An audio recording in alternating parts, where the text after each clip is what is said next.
Welcome back to our deep sleep optimization series. And so far in our series we've learned why deep sleep is so crucial for our overall health and recovery. We've learned how to optimize our circadian rhythms. We've also learned easy to follow steps to not diminish but lower our EMF exposure. And then last week we learned how to optimize our environment for the best sleep possible. And so if you haven't checked those out first, make sure you do so because those really help set the foundation. Those are the basics. And to master anything in life, you have to master the basics. And so parts 1 through 3 will help you do just that. And today's topic, we're going to talk about sleep supplements. And so this is going to help ensure that your body is able to regenerate, recover, and repair optimally so you can be as efficient and functioning the best as possible. And the supplements we are going to explore today include the following. We're going to talk about magnesium, L-Theanine, medicinal herbs. We're going to talk about omega-3s, Phosphatidyl, serine, melatonin, tryptophan, and taurine. So we got a lot of supplements here, so we have a lot to cover. Today's going to be a very informative discussion, and I'm only going to talk about these supplements in regards to sleep because these are all research-backed supplements that help with your sleep quality, but a lot of these supplements, things like magnesium, for example, they help you with other factors of your health besides just sleep. But for this topic, we're going to just talk about sleep. And so the first supplement I want to talk about is magnesium. And magnesium, I recommend that it should be consumed every single evening, and that's what I do.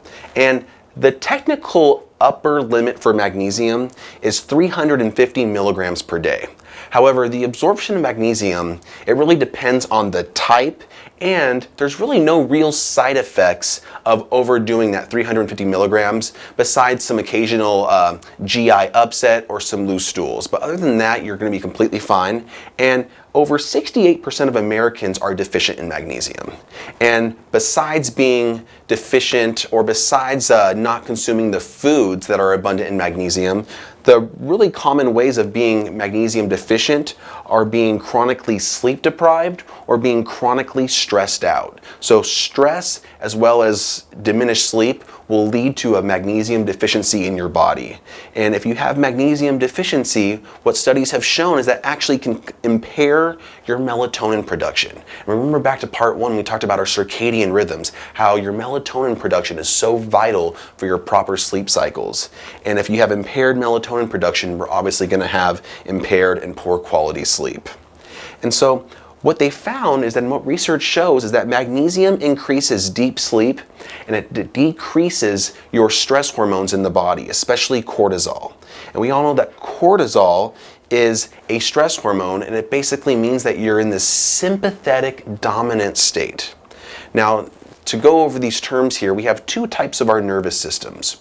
We have our parasympathetic, which is our rest, digest, kind of healing mode of our body, which is what we want to be activated for proper sleep, and where it kind of gives you those relaxed feelings, those calm feelings.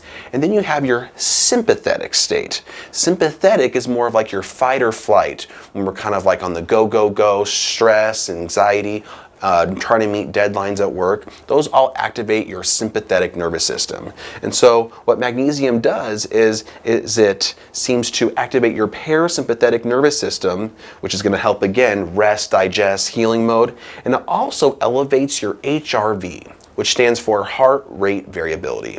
And basically, I don't want to go into it right now, but it's a fancy term for just knowing that it's a sign that you're recovered, as well as that you have proper parasympathetic nervous system activation, meaning that you're in that rest, digest, healing mode. And another thing magnesium does is it activates GABA receptors in your brain. Now, GABA is another one of those big terms. GABA is an inhibitory neurotransmitter, which basically is going to calm down your brain, and it's also going to reduce your brain and nervous system activity. So you're going to find that a lot of these supplements are going to be either GABA precursors or be other type of inhibitory neurotransmitters that work like GABA because it gives you a relaxing and calming effect in your brain. And so the bottom line with magnesium is that magnesium changes your physiology by GABA activation, and it balances out your nervous system function to promote relaxation, alleviation of pain. It also helps balance your mood and give you kind of that calm, balanced mood. It reduces your stress, and it's going to reduce your anxiety. Now, this really is going to help set your body up for success, getting the best sleep possible at nighttime. And the type of magnesium you take really does matter. So I'm going to go over the different types of magnesium that have the highest absorption rates that also give you the most bang for your buck. And the first one I'm a big fan of, is magnesium glycinate. And the reason why I'm a big fan is because it also contains glycine. Besides the magnesium, it also contains glycine. And glycine is an amino acid. It's very similar to GABA, where it's an inhibitory neurotransmitter. It's going to help with your deep sleep and kind of give you that calm and relaxation feeling. And you're going to find that glycine, the amino acid, it's naturally found in things like gelatin, bone broth, collagen. And so taking magnesium glycinate is just a great way to get that added benefit of glycine in that supplement. And then we have magnesium threonate, another highly absorbed form. And what's cool about magnesium threonate is that it can actually cross your blood-brain barrier. So it's able to get into your brain and really help give you those calming effects where you need it, right in your brain, to help you with sleep. And it also enhances your learning abilities and memory. Then we have magnesium malate.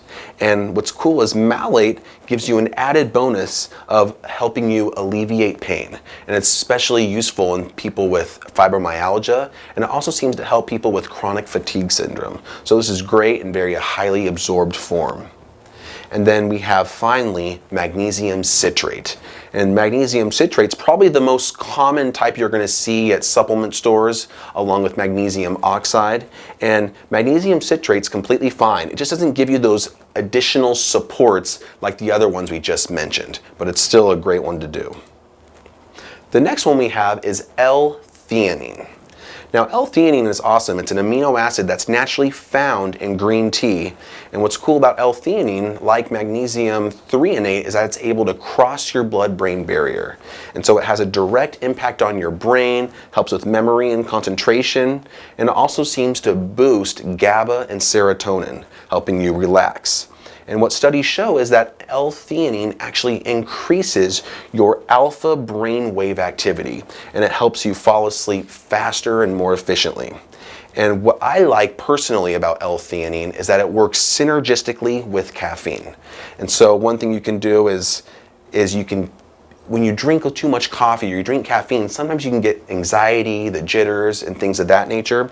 But when you take it with L-theanine, it basically helps you feel alert without those jitters, without those feelings of anxiety. So you get that high energy boost without feeling jittery, which is a great way. And so I like to think of it as L-theanine kind of slow releases your caffeine in the system, so you're giving a nice steady energy levels throughout the day. And so what I do and how I personally take it is I either drink green tea throughout the day, because green tea naturally has a great combination of caffeine and L-theanine, but you don't want to obviously do that at nighttime because green tea also contains caffeine, which is something you want to avoid later in the afternoon to set yourself with proper melatonin production. But what I do is I take 100 to 200 milligrams of L-theanine for every cup of coffee I consume during the day, especially in the morning. And then I also take 200 milligrams right before bed. And as a side note, if you find that you consume coffee later in the day, one thing you can do is you can consume vitamin C. And vitamin C is actually going to help rapidly absorb that caffeine, help you get it out of your system sooner. So if you find yourself having a late night evening of coffee, to get that out of your system fast, to set yourself up for good sleep, is to consume some vitamin C. Now, I also want to talk about medicinal herbs. And there's a lot of them out there, and a lot of these herbs work as GABA precursors. Remember, GABA is slowing down your brain activity, setting you up for good night's sleep. And we're going to talk about valerian root, ashwagandha, chamomile, reishi, as well as passion flower. And the first one we got here is valerian root. And valerian root has been shown in studies to improve sleep quality without side effects, we then have ashwagandha. And ashwagandha is like this Indian herb. It's a widely used, what they call adaptogenic herb. And an adaptogen basically is a fancy term for something that helps you lower the stress levels of your body or helps you counteract the effects of high stress levels in your body. There's two ways to look at it. But ashwagandha particularly has been shown to reduce stress and anxiety in humans. And it also reduces insomnia and it increases sleep quality, and that's been shown in rats. And there's an added benefit of ashwagandha in that it seems to boost testosterone and increase fertility in men. And what's interesting is that with adaptogens and how they work, they lower levels of cortisol in your body. And you're going to find that testosterone and cortisol have an indirect relationship. So as you're stressed out and you increase your cortisol, you're going to find that your testosterone is going to decrease. And so taking ashwagandha is going to be that adaptogenic herb that's going to help lower stress hormones in your body, lower that cortisol so that testosterone can go back up again. Again, that's just a quick fix. Again, doing lifestyle factors that help lower your stress levels are going to be the best long-term solution for that. And how I take it is I recommend taking ashwagandha in the form of KSM-66 at a dose of about 450 to 500 milligrams a couple times a day. And I also recommend doing this periodically and doing it with breaks. For example, consuming this for 1 month on and then taking a break for 1 month. So 1 month on, 1 month off. The next herb I want to talk about is chamomile. We probably all heard about chamomile. A lot of people take chamomile tea in the evening to help them relax, and that's because it's a medicinal herb that actually has been shown to help with sleep. And what I like to do too is with these GABA precursors, these medicinal herbs that work as GABA precursors, what you can do is you can take them before bed to activate GABA, kind of slow down your brain activity at night. But if you're one of those who likes to wake up in the middle of the night, or doesn't like to, but tends to wake up in the middle of the night and can't fall back asleep, having some chamomile tea or a chamomile supplement might be really good for that. Consuming that again, activate GABA, and it'll hopefully help you go back to sleep, and so you can sleep throughout the night. And then we have things like reishi. And reishi is a medicinal herb, and it's very similar to ashwagandha in that it's an adaptogen. So it's going to help lower stress levels in your body and promote sleep and relaxation. And then we have passion flower. And passion flower is a medicinal herb. It helps with anxiety and insomnia without any type of side effects, what research shows. The fourth supplement I want to talk about is fish oil, or omega-3 supplementation. And we all know omega-3s is a highly potent anti-inflammatory. It's great for your cellular membranes. It's great for your skin health. It's a natural blood thinner. It helps with brain functioning. It's great for a lot of things. But in terms of sleep, what they found is that fish oil supplementation is associated with better sleep quality. Even if, and this is crucial, even if you aren't deficient already in fatty fish. For example, if you're consuming fatty fish a couple times a week, so even if you aren't deficient in omega-3s, consuming extra in supplement form seems to be helping with sleep quality and quantity. And one possible mechanism of why omega-3 supplementation helps your sleep is that your pineal gland is made up of a lot of essential fatty acids. And so if we're getting extra fatty acids from fish oil, that's going to help our pineal gland produce melatonin more efficiently. Because remember, your pineal gland in your brain is what releases melatonin. So if we ensure proper functioning of our pineal gland by consuming a lot of those essential fatty acids from omega-3s, we're going to ensure proper pineal gland functioning and melatonin release to help you with really good sleep. And another mechanism is that when you're sleep deprived, you're actually increasing inflammatory markers in your body. And when you have increased inflammatory markers, that negatively impacts your breathing abilities, which is negatively going to impair your sleep. And so consuming omega-3s is going to be a highly potent anti-inflammatory that's going to help offset that inflammation, help with your breathing, especially if you have things like sleep apnea and all of those breathing issues, and that's overall going to help improve your sleep. The next one we want to talk about is Phosphatidyl serine. Now this is one I've been taking recently. I really like it. What it is, it's a phospholipid that's very important in your cellular membrane, especially in your brain. And Phosphatidyl serine is mainly a supplement that's used for brain functioning, for memory enhancement, because it's able to cross your blood-brain barrier. But another thing in regards to sleep is that phosphatidyl serine has been shown to reduce cortisol production, like a lot of the adaptogens we've already talked about, and it speeds up your physical recovery, which is huge. So for those of you like myself who do very intense exercise sessions, strength training sessions, or live a high stress life, it might be good to supplement with phosphatidyl serine, before bed to help you with that recovery and those calming effects. And an effective dose is around 400 to 600 milligrams per day, especially on days of heavy training or of high stress. And then we have melatonin. And we probably all heard of melatonin supplements. In fact, it's the most common natural sleep aid out there. And it's been shown in studies, for good reason, it's been shown in studies to enhance sleep quality, increase total sleep time, and the time it takes to actually fall asleep. And most supplements contain around 1 to 10 milligrams of melatonin, which actually is way higher than your body's natural production of melatonin. And so if your circadian rhythms are out of whack or your sleep is just absolutely horrible, then taking some of those higher doses, is going to be fine. However, what they found is that smaller doses seem to work just as good, and they also seem to prevent any potential side effects that can occur with higher doses, things like maybe daytime drowsiness, headaches, nausea, or even dizziness. I've never experienced those, but some of the times if you're taking that melatonin in supplement form up to that 10 milligram mark, a lot of those side effects can occur. The seventh supplement I want to talk about is tryptophan. And tryptophan is a precursor to serotonin and melatonin, really helping you relax and go to sleep fast and stay asleep.